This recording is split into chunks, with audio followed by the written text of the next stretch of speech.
नमस्कार दोस्तों। देखिए, अभी हम बात कर रहे हैं ग्रेड थर्ड शिक्षक भर्ती परीक्षा लेवल फर्स्ट और सेकंड दोनों के लिए शैक्षणिक रीति विज्ञान में महत्वपूर्ण प्रश्न जो विशेषकर हिंदी के लिए हैं। जो बालक लेवल फर्स्ट का दे रहे हैं उन सभी के लिए महत्वपूर्ण है, और लेवल सेकंड में केवल हिंदी के जो विद्यार्थी हैं उनके लिए ये महत्वपूर्ण है। तो दोस्तों, बात करते हैं महत्वपूर्ण प्रश्नों की। तो इसमें पहला हमारा जो प्रश्न है वो है, शिक्षण के क्षेत्र में त्रिध्रुवीय प्रक्रिया देने का श्रेय किसको जाता है। तो शिक्षण के क्षेत्र में त्रिध्रुवीय प्रक्रिया देने का श्रेय किसको जाता है, तो दोस्तों ये जाता है बेंजामिन ब्लूम को। बेंजामिन एस ब्लूम जो थे उन्होंने त्रिध्रुवीय प्रक्रिया के रूप में विचार दिया था। जैसा कि आपने पढ़ा होगा, इस प्रकार से इन्होंने बताया था कि जो शिक्षण प्रक्रिया होती है उसमें एक जो होता है वो होता है शिक्षक, दूसरा होता है शिक्षार्थी, और इनके बीच में जो आदान प्रदान होता है वो किसका होता है, विषय वस्तु का होता है। तो विषय वस्तु, या इसको आप पाठ्यक्रम भी कह सकते हैं। इस तरह से इन्होंने शिक्षण की प्रक्रिया को त्रिध्रुवीय प्रक्रिया के रूप में बताया था। तो हमारा यहाँ पर राइट आंसर हो जाएगा बेंजामिन एस ब्लूम। नेक्स्ट है, साक्षात्कार मूल्यांकन विधि को किस विद्वान ने उद्देश्यपूर्ण वार्तालाप की संज्ञा दी है। साक्षात्कार जो है ये एक प्रकार की ऐसी मूल्यांकन विधि है जिसको उद्देश्यपूर्ण वार्तालाप के रूप में संज्ञा देने का श्रेय किसको जाता है। तो दोस्तों, जॉन डॉर्ले, वुडवर्थ, मॉरिसन और जॉन केरी इसमें नाम दिए हुए। इसमें से आपको ध्यान रहे जॉन डॉर्ले, ये वो विद्वान थे जिन्होंने कहा था कि साक्षात्कार मूल्यांकन एक ऐसी विधि है जो उद्देश्यपूर्ण वार्तालाप के रूप में उपयोग में लाई जाती है।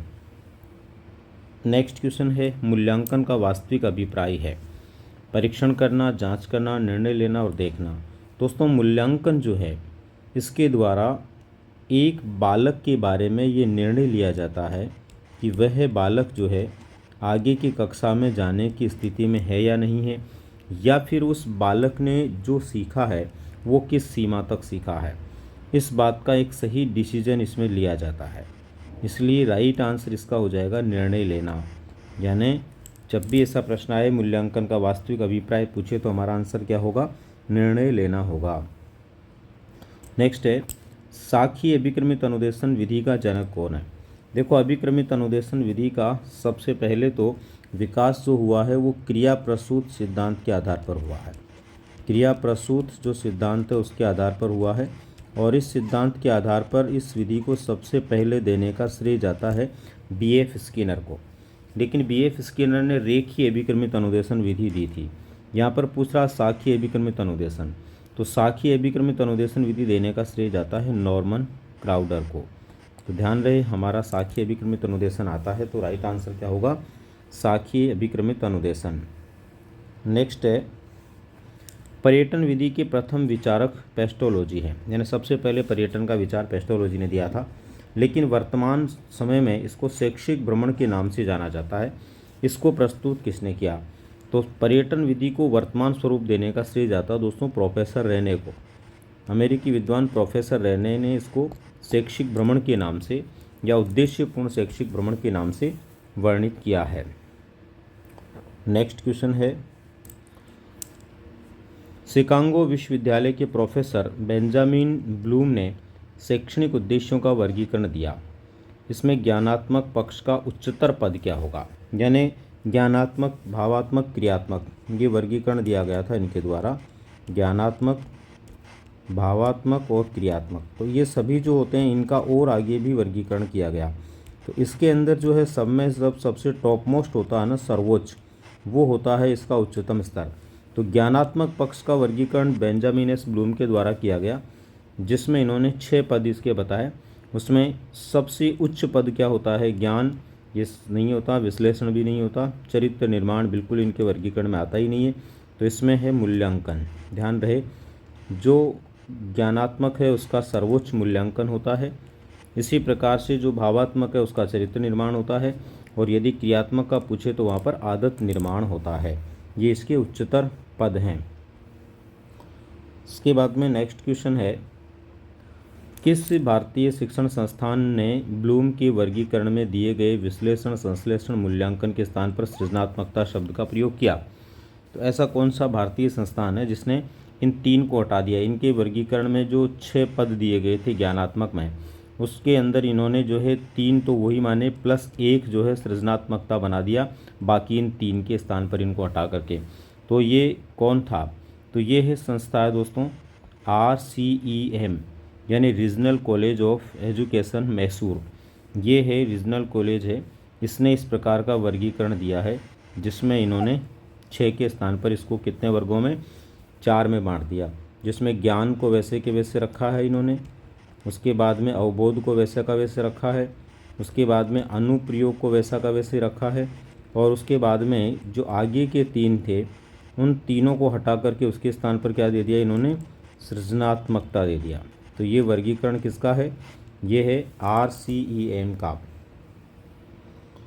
नेक्स्ट है, भाषा शिक्षण में विधियों का महत्व होता है क्योंकि इनके प्रयोग से शिक्षक का आत्मविश्वास बढ़ता है, विषय वस्तु को तार्किक रूप में व्यवस्थित किया जा सकता है। बिल्कुल ये भी सही है, ये भी सही है। बालक के व्यवहार में ज्ञानात्मक, भावात्मक, क्रियात्मक विकास होता है, ये भी सही है। तो इसका मतलब राइट आंसर हो गया डी, यानी भाषा शिक्षण के अंदर जो शिक्षण विधियों का महत्व है वो इन सभी कार्यों के लिए है। ये सभी कार्य जो है या सभी व्यवहार जो है भाषा शिक्षण विधियों के महत्व के रूप में समझे जा सकते हैं। यानी शिक्षक में कॉन्फिडेंस लेवल भी डेवलप होता है, विषय वस्तुओं को तार्किक रूप से भी प्रस्तुत कर सकता है, व्यवस्थित कर सकता है, भावात्मक, ज्ञानात्मक, क्रियात्मक विकास में भी सहयोग करती है।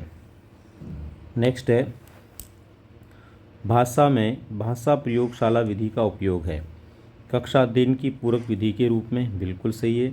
भाषा संबंधित अशुद्धियों को दूर करने में, ये भी सही है। अभ्यास को बल मिलता है, ये भी सही है। तो इसका भी राइट आंसर क्या हो जाएगा दोस्तों, उपयुक्त सभी। यानी भाषा शिक्षण में प्रयोगशाला का जो महत्व यदि पूछे तो ध्यान रखना है ये इन सभी क्षेत्रों के अंदर इसका उपयोग होता है। नेक्स्ट क्वेश्चन है, कौन सी एक विधि को मातृ विधि, प्राकृतिक विधि, सुगम विधि, निर्बाध विधि के नाम से भी जाना जाता है? इनमें से ऐसी कौन सी विधि है जिसको मातृ विधि भी कहते हैं, प्राकृतिक विधि भी कहते हैं, सुगम विधि भी कहते हैं और निर्बाध विधि भी कहते हैं? व्यास विधि को नहीं कहते, व्याख्यान विधि को नहीं कहते, भंडारकर को नहीं कहते, ये कहते हैं दोस्तों प्रत्यक्ष विधि को। प्रत्यक्ष विधि को ही प्राकृतिक, मातृ, सुगम, निर्बाध विधि के नाम से भी जाना जाता है।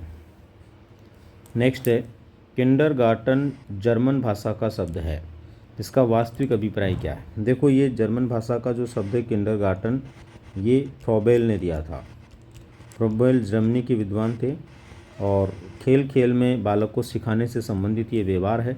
तो खेल मैदान इसका अर्थ नहीं है, नर्सरी स्कूल भी नहीं है, इसका अर्थ है बच्चों का बगीचा। बच्चों का बगीचा या बच्चों का बाग जो है इस शब्द का अर्थ होता है किसका, किंडरगार्टन का। नेक्स्ट है, मौखिक भाषा शिक्षण। मौखिक भाषा शिक्षण की प्रत्यक्ष विधियों में कौन सी विधि नहीं आती है? इनमें से कौन सी ऐसी विधि है जो भाषा शिक्षण में प्रत्यक्ष विधियों में नहीं आती है? भाषण विधि बिल्कुल आती है, मौखिक विधि है। वार्तालाप भी मौखिक विधि है। अभिनय में भी मौखिक व्यवहार होता है, लेकिन गद्य शिक्षण में मौखिक व्यवहार नहीं होता है। तो इसका मतलब यहाँ राइट आंसर क्या हो जाएगा, गद्य शिक्षण। गद्य शिक्षण ऐसी है जो प्रत्यक्ष विधियों में, मौखिक विधियों की श्रेणी में नहीं आती है। नेक्स्ट क्वेश्चन है, अभिक्रमित अनुदेशन विधि का सिद्धांत है। अभिक्रमित अनुदेशन विधि का सिद्धांत है क्रमित लघु पदों का सिद्धांत। बिल्कुल, क्रमिक रूप से छोटे छोटे पदों में विषय वस्तु को बालक तक पहुंचाया जाता है, इसका सिद्धांत है। स्वाध्याय का सिद्धांत, बिल्कुल इस विधि का उपयोग करते हैं तो स्वाध्याय बढ़ता है, तो स्वाध्याय का सिद्धांत है। स्वयं करके सीखने का सिद्धांत, बिल्कुल इसमें बालक स्वयं करके सीखता है। इसका मतलब ये सभी सिद्धांत जो है इसके लिए लागू होते हैं, अभिक्रमित अनुदेशन विधि के लिए लागू होते हैं। तो उपयुक्त सभी इसके सिद्धांत होंगे। नेक्स्ट है, निम्नलिखित में से क्या नाटक का तत्व नहीं है? देखो ये पूछ रहा नाटक का तत्व नहीं है, कौन सा नहीं है? तो सस्वर वाचन नाटक में नहीं होता दोस्तों। कथा वस्तु होती है, चरित्र निर्माण या पात्र होता है, कथोपकथन होता है। इसका मतलब पहला इसका राइट आंसर हो जाएगा। सस्वर वाचन जो है वो किसी भी नाटक का तत्व नहीं होता, बाकी कथा वस्तु, चरित्र निर्माण, पात्र या फिर कथोपकथन नाटक का पात्र होते हैं या नाटक के तत्व होते हैं। नेक्स्ट क्वेश्चन है, खेल विधि का खेल विधि को व्यवहारिक बनाने का श्रेय जाता है। खेल विधि को व्यवहारिक बनाने का श्रेय जाता है। किस व्यक्ति ने खेल विधि को एक व्यवहारिक विधि बना दिया या व्यवहार में लाने जैसी विधि बना दिया? मॉरिसन ने नहीं भाई, हर्बर्ट ने भी नहीं, किलपैट्रिक ने भी नहीं। तो ये है दोस्तों Henry Caldwell cook. Henry Caldwell cook जो थे ये गणित के शिक्षक थे और इन्होंने सबसे पहले खेल खेल में बालकों को सिखाना शुरू किया था। खेल खेल में गणित पढ़ाना शुरू किया था, गणित पढ़ाना प्रारंभ किया। इसीलिए कहा जाता है कि इन्होंने खेल विधि को क्या बना दिया था? व्यवहारिक विधि बना दिया था। तो राइट आंसर हमारा हो जाएगा हेनरी कॉल्डवेल कुक। नेक्स्ट है श्रुति लेखन विधि का मूल उद्देश्य नहीं है। इनमें से कौन सा उद्देश्य जो श्रुति लेखन विधि का नहीं है? तो यहाँ पर देखिए, एकाग्रचित व्यवहार का विकास तो होता, श्रुति लेखन विधि से ध्यान केंद्रित करना पड़ता है बालक को, तभी वो लिख पाएगा, ध्यान केंद्रित होगा तभी शुद्ध लिखेगा। लेखन शैली और गति का विकास करने में इसमें भी होता है। शुद्ध व स्पष्ट लेखन के विकास में भी होता है। सस्वर वाचन में नहीं होता, क्योंकि श्रुति लेखन में केवल वो सुनकर के लिखता, वाचन नहीं करता है। इसका मतलब सस्वर वाचन में नहीं होगा। बाकी उपयुक्त तीनों में इसका उपयोग होगा, तीनों उद्देश्य हैं, पर ये इसका उद्देश्य नहीं है। नेक्स्ट है शिक्षण नवाचारी विधि जिसमें छात्र अपनी स्वयं की सीखने की गति से सीखता है कहलाती है। यानी शिक्षा नवाचारी ऐसी विधि जिसमें बालक स्वयं की गति से सीखता है। ये व्याख्यान विधि है, आगमन विधि है, खोज विधि। व्याख्यान में शिक्षक के कैसे सिखाता है उस हिसाब से सीखता है, आगमन में भी वैसे सीखता है। खेल विधि में भी वो शिक्षक के मार्गदर्शन में, खोज विधि में भी शिक्षक के मार्गदर्शन में वो खोज करता, अनुसंधान करता। अभिक्रमित अनुदेशन विधि दोस्तों यहाँ पर ऐसी विधि है जिसमें एक बालक जो होता है वो अपनी गति से सीखता है, क्योंकि इसके अंदर एक सिद्धांत लागू होता है, स्वगति का सिद्धांत लागू होता है। इस सिद्धांत के अनुसार बालक क्या करता है? अपनी गति से सीखता है। नेक्स्ट है सूक्ष्म शिक्षण माइक्रो टीचिंग का उद्देश्य है शिक्षण कौशल विकास करना। बिल्कुल, एक शिक्षक को उसके शिक्षण कौशल के विकास में माइक्रो टीचिंग उपयोगी होता है।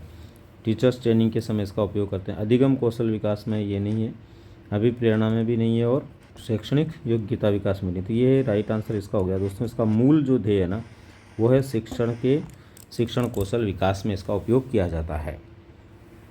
नेक्स्ट है मेटा भाषाई जागरूकता क्या है? देखो, मेटा भाषाई जागरूकता का सीधा सीधा मतलब होता है दोस्तों भाषा के बारे में सोचने और बात करने की क्षमता से।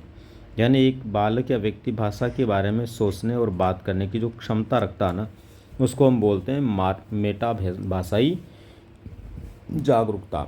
तो यहाँ पर हमें ध्यान रहे, इसका राइट आंसर क्या हो जाएगा? ए हो जाएगा।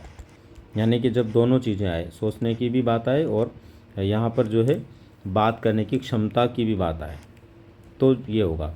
जैसे अगले में भाषा में बात करने की क्षमता केवल अकेला है, संकेत लिखने की भी अकेला, सोचने की भी अकेला, तो अकेला नहीं होगा, दोनों साथ साथ होंगे तो ही राइट आंसर होगा। तो राइट आंसर हमारा इसमें क्या हो जाएगा? ए हो जाएगा। नेक्स्ट, और आज का हमारा लास्ट क्वेश्चन है पाठ योजना के विशिष्ट उद्देश्यों में शिक्षण पक्ष में सम्मिलित नहीं है। शिक्षण पक्ष में सम्मिलित नहीं है पाठ योजना में। ज्ञान करवाना होता है, चित्र बनाना नहीं होता, अर्थ ग्रहण करना होता है, और अभिवृत्ति के विकास में भी होता है।